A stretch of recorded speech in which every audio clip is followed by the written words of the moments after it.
एकनाथ शिंदे यांना पुन्हा एकदा बडा झटका बसणार। एकनाथ शिंदेंचे जवळचे सहकारी आणि माजी मंत्री यांनी शिंदेंवरच तोफ डागल्याने आता सगळीकडे चर्चा रंगलेली आहे। नेमकं काय झालंय ते सविस्तर बघण्याअगोदर चॅनलवर जर नवीन असाल तर चॅनल नक्की सबस्क्राइब करून बेल आयकॉन प्रेस करावे।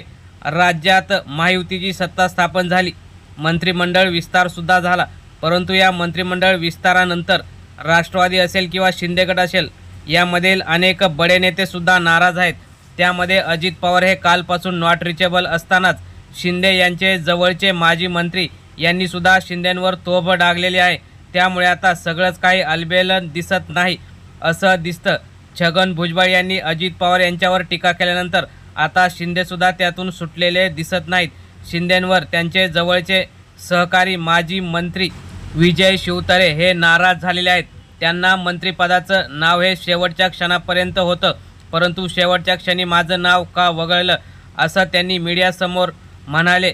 आणि जेव्हा या तिन्ही महायुतीतील पक्षाने मला वाईट वागणूक दिलेली आहे त्याचं त्यांनी मीडियाशी बोलताना सांगितलं की मी एकनाथ शिंदे यांचा गुलाम नाही, त्यामुळे मला 2.5 वर्षानंतर सुद्धा मंत्रिपद दिलं तरी मी मंत्रिपदे घेणार नाही, मला माझा स्वाभिमान महत्त्वाचा आहे असंही विजय शिवतारे यांनी सांगितलं।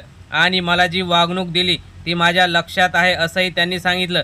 त्यामुळे आता कार्यकर्ता हा कोणाचा गुलाम नसतो, त्यामुळे मी सुद्धा गुलाम नाही असं म्हणत त्यांनी आता काही वेगळा निर्णय घेणार आहेत का याकडेच सर्व राजकीय पक्षांचं सुद्धा लक्ष लागलेलं आहे।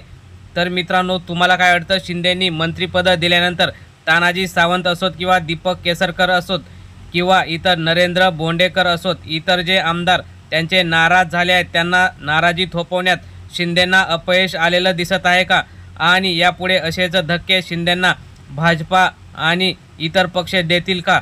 तुम्हाला काय वाटतं? तुम्ही सुद्धा तुमची प्रतिक्रिया कमेंट बॉक्समध्ये नक्की कळवा। धन्यवाद। जय हिंद, जय महाराष्ट्र।